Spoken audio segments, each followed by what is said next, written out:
This is Project Chadden's evaluation by Adam Charlotte. We both have different evaluations.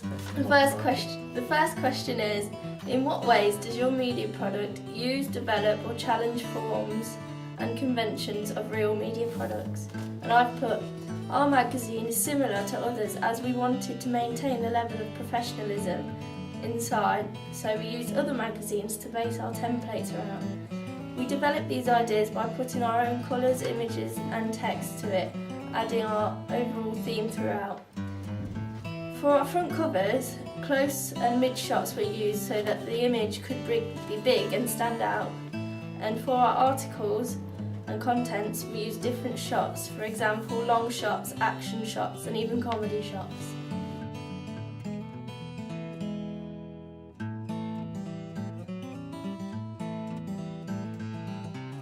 I put for the same question that our magazine is similar to other magazines that we've observed because of the overall styles of the magazine that we've done. Because on most magazines the image covers some text of the masthead and has writing next to it and over the clothes of the main image but not the hair. So we chose to do that. And we mainly used mid shots because this looks professional and allows the readers to actually see the main image rather than seeing a blurred image of their body if it was a long shot, for example. A close-up shot would have been an unproductive choice as the writing on the face would look unprofessional as well.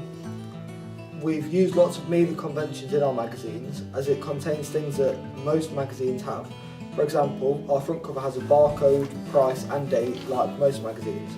Our article has an interview and some pictures like most articles, and the contents page has a list of what is on each page and a picture of the main article on there.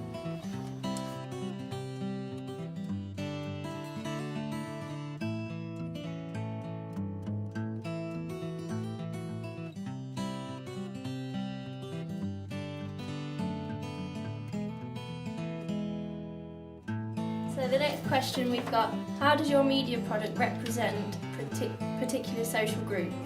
And I've put the genre of our magazine is pop music, so the social group to represent this genre would be young to late mainstream teens. These people would appreciate the pop genre more so than country, rock, metal and classical, etc. These people would be around clubs, cafes, schools and town centres, which would be the best place to advertise the magazine and sell it in or nearby. The way you can identify the genre of our magazine is how it has fun and bright colours and themes on it. The colour red stands out a lot, catching attention to make it more popular, and also the images are not as serious as what you would find in a glam magazine, as we have photos that are fun and happy. I've basically put the same, but I've added that because you can tell the magazine is the pop genre because of the colour scheme, and we feel that it displays the crazy side as well as the sophisticated side of pop music. The next question is, what kind of media institution might distribute your media products and why? And I've put for mine, we'll make an independent distribution for ourselves to allow us the freedom to do what we want with the magazine. We'll make our magazine an online product to make it modern and more up to date, like most magazines are now. And we'll do this because we think that pop is a modern genre, and with the internet being a big part of the modern world, it would only make sense to sell it via the internet. We'll also distribute the product through items such as phones, iPhones and other Apple products, and via Android phones. This will then spread the product virally through the internet and through app stores. I've basically put the same, but I've put the big distributors would be the main brand supermarkets, for example Tesco, Asda, Sainsbury's, etc., as this is where most magazines are bought by the people we aim to sell to. Our next question is, who would be the audience for your media product? I've put the target audience for our media magazine would be teens to early 20s from 14 to 24 years old. They would like the pop music genre and listen to update chart music. The audience must have an interest in the artist's life to be able to read the information about them.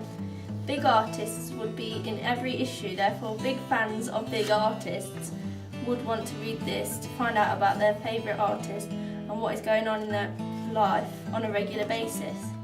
The audience we aim to sell to would be quite mainstream in their clothing, as as they are often trying to be like the artists they enjoy.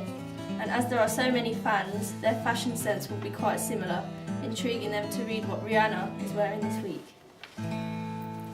I basically thought the same, except that they'd wear the in clothing and would want to be sociable with everyone, because that's what the pop genre is.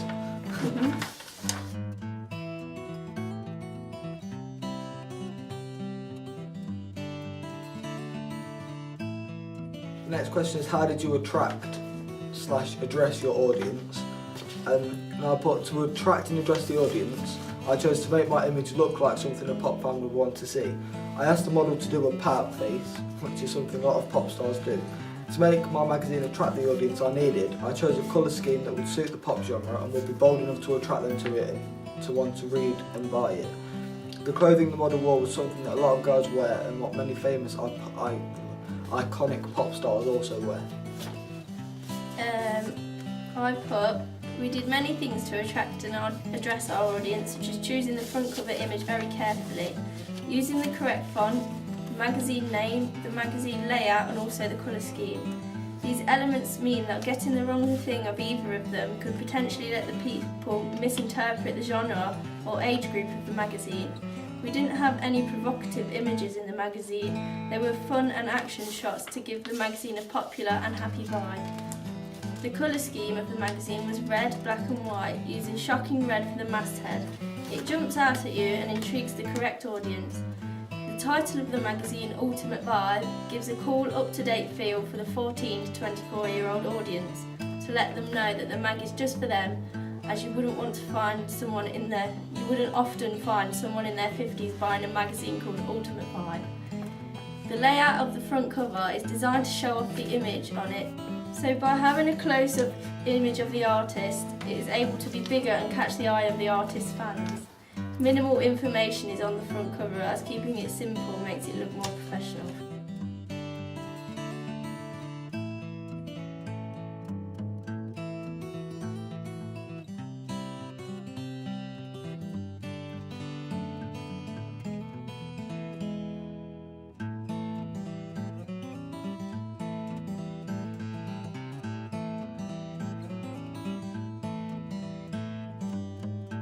Technologies that we've learnt about include Photoshop, video cameras, YouTube, Prezi, iMovie and Tumblr. I have learnt how to use Photoshop as we used it for editing our magazines and images, and it taught me how to airbrush, retouch and completely manipulate images that I had taken. I had never used Photoshop properly before this project and I struggled at first, but I picked it up as I went along and I learnt how to make the images I had taken look great and professional. I've learnt how to use Prezi, which is a website that I've never used before and I didn't know it existed until now. And I found this is a useful way of making a PowerPoint presentation in a way that isn't boring and is creative, and you can add what you want rather than it just being on a blank page. You can interact with it as well. Yeah, you can interact.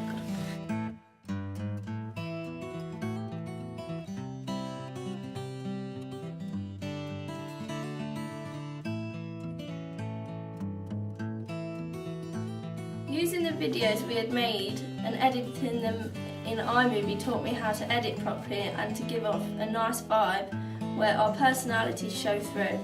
Some people may argue that this is a bad thing, whereas I think it is not. Cutting the takes at the right time and putting them all together to provide the right information and make it flow nicely became easy after doing it the first time, and I enjoy editing a lot.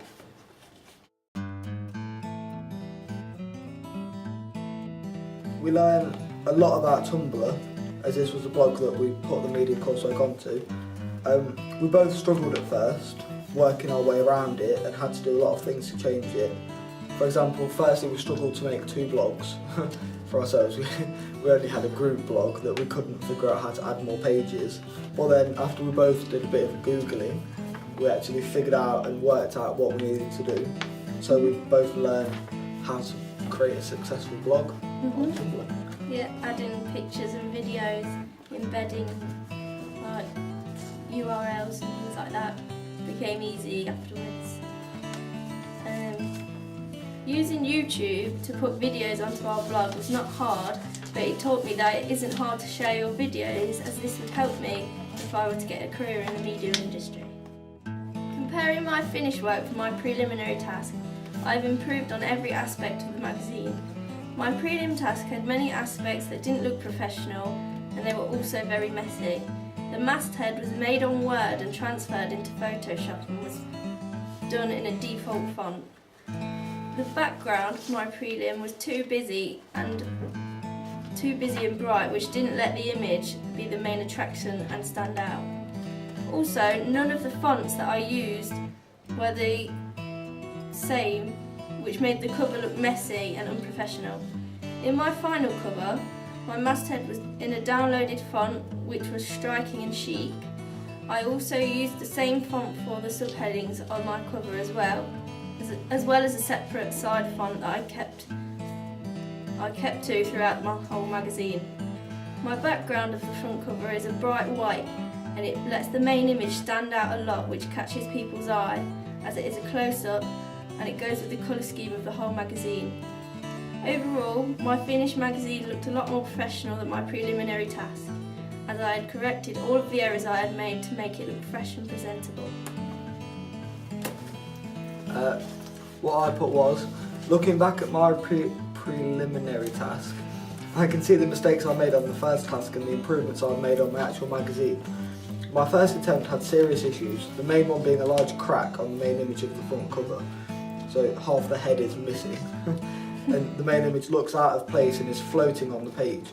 The majority of the writing on the cover is unreadable and the font doesn't look professional at all.